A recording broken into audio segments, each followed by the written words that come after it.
வணக்கம். நான் நாகேஷ்ங்க. அடுத்த தடவை கன்னியாகுமரி சட்டமன்ற தொகுதியோட சுயேட்சை வேட்பாளர்னு கேட்பேன். என்னுடைய நண்பன் ஒருத்தன் கால் பண்ணி, "அண்ணாலே நீ ஏன்ல Facebookல இப்படி பேச வச்சிருக்க?" அப்படின்னு சொல்லிட்டு கேட்டான். அதுக்கு நான் ரீப்ளை என்ன பண்ணுறேன்? பார்த்தீங்கன்னா, நம்மலாம் பணக்காரங்க. நம்ம யூஸ் பண்ணக்கூடிய வண்டி என்ன? பஸ். பெரிய வண்டி. பார்த்தீங்கன்னா, நம்ம ஒரு வேளை வெளியே எங்கேயாவது போயிட்டு வந்தாச்சுன்னு வச்சுக்கிட்டுங்களேன், நம்ம பணக்காரங்க. எதில் ஸ்டே பண்ணுவோம்? பஸ் ஸ்டாண்டில் இருப்போம். பஸ் ஸ்டாண்டில் இருக்கும்போது போலீஸ்காரங்க வந்து நம்மளை அடிப்பாங்க. ஓரளவு நம்ம உறங்கி கிடக்கணும். நான் அனுபவப்பட்டிருக்கேன். வந்து கூப்பிடவனா இல்லை, அந்த லத்தியை வச்சு அடித்தாங்க. சரியா? அடித்து எழுப்புனாங்க. எழுப்பிட்டு எங்கே போகணுன்னு கேட்டாள். அப்போ நான் எங்கள் ஊரை சொன்னேன். இங்கெல்லாம் படுக்கக்கூடாதுன்னு சொன்னாவ. சரியா? நம்ம பணக்காரங்க. பார்த்திங்கன்னா ஏழைகள் போகக்கூடியது. அப்படி அவங்களோட சூழ்நிலை வந்துன்னா அவங்க வர்றது எதில் வருவாங்க தெரியுமா? ஆடி, BMW இப்படிப்பட்ட காரில் வருவாங்க. சரியா? ரோல்ஸ் ராய்ஸு இந்த காரில் இறங்கி எங்கே போவாங்கன்னா அவங்க 5 ஸ்டார் ஹோட்டலில் தங்குவாங்க. அங்கே போலீஸ் என்ன பண்ணுவோம்? பாதுகாப்பு எடுப்பாங்க. ஏழைகள். சரி, அவங்க ஏழைகள். அங்கே நம்மளை போலீஸ்காரங்க அடிப்பாங்க. ஆனால் நம்ம பணக்காரங்க. அவங்களாம் பிச்சைக்காரங்க. அவங்கள்ட்ட எதுவுமே கிடையாது. நம்ம பணக்காரங்க. நம்மள்ட்ட எல்லாமே உண்டு. நம்மள்ட்ட பெரிய பஸ்ஸே இருக்குது. நம்ம இறங்கி போய் எங்கே போய் ஸ்டே பண்ணுவோம்? பஸ் ஸ்டாண்டில். அடுத்ததாக பார்த்திங்கன்னா, நம்ம பணக்காரங்க. நம்ம பிள்ளைங்கள் எங்கே படிப்பாங்க? கவர்மெண்ட் ஸ்கூலில் படிப்பாங்க. ஆனால் பிச்சைக்காரங்களோட பிள்ளைங்க எங்கே தெரியுமா படிப்பாங்க?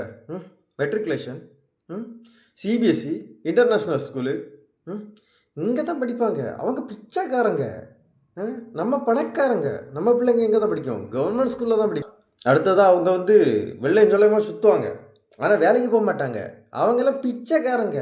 நம்ம வேலைக்கெல்லாம் போவோம். அழுக்கு துணியோட தான் சுற்றுவோம். ஆனால் நம்ம பணக்காரங்க. அடுத்ததாக பார்த்திங்கன்னா, அவங்க ஏழைகள். அவங்களுக்கு குளிராக இருந்ததுன்னா ஹீட்ரு போடுவாங்க. ஒருவேளை சூடு அதிகமாக இருக்குது, ஹீட் அதிகமாக இருக்குது அப்படின்னு சொல்லியாச்சுன்னா என்ன பண்ணுவாங்க? ஏசியை போடுவாங்க. அவங்க ஏழைகள். நம்ம பணக்காரங்க. நமக்கு விலை உயர்ந்தது இருக்குது. ஃபேன். அதிகப்படியாக நம்ம வீட்டில் இருக்கக்கூடிய ஃபேன். இந்த ஃபேன் இருக்கக்கூடியதுங்க பணக்காரங்க வீட்டில், ஏழைகளோட வீட்டில் கிடையாது. அவங்க எல்லாம் பிச்சைக்காரன்னா நான் பணக்காரன் தான். உண்மையில் நான் பணக்காரன் தான். ஏன்னா நான் என்னோடய உழைப்பில் தான் சாப்பிட்டுட்ருக்கேன். ₹1 சோறு தின்னால என்னோடய உழைப்பில் நான் சாப்பிட்டுட்ருக்கேன். அடுத்த உழைப்பில் சாப்பிடல. சரியா? வெள்ளையும் சொல்லையுமா சுற்றிட்டு எந்த ஒரு வேலைக்கும் போகாமல் வெட்டியாக இருந்துட்டு அப்படியெல்லாம் நான் இல்லை. சரியா? நான் பணக்காரன். பார்த்தீங்கன்னா, நான் என்ன கல்யாணம் பண்ணல. ஒருவேளை கடைசி வரைக்கும் கல்யாணம் பண்ணாமலே இருந்துட்டேன்னா, என்னைக்கு முடியலைன்னு வருதோ அன்னைக்கு விஷம் அடித்து செத்து போனோம். எலும்பி நடக்க முடியாது, வேலை செய்ய முடியலைன்னு சொல்லிட்டு வரோம்ல, அன்னைக்கு விஷம் அடித்து செத்து போவேன். நான் பணக்காரன். நான் எவன் உழைப்பிலையும் வாழலை. என்னோட உழைப்பில் தான் வாழ்ந்துட்டுருக்கேன். சரியா? நான் பணக்காரன்.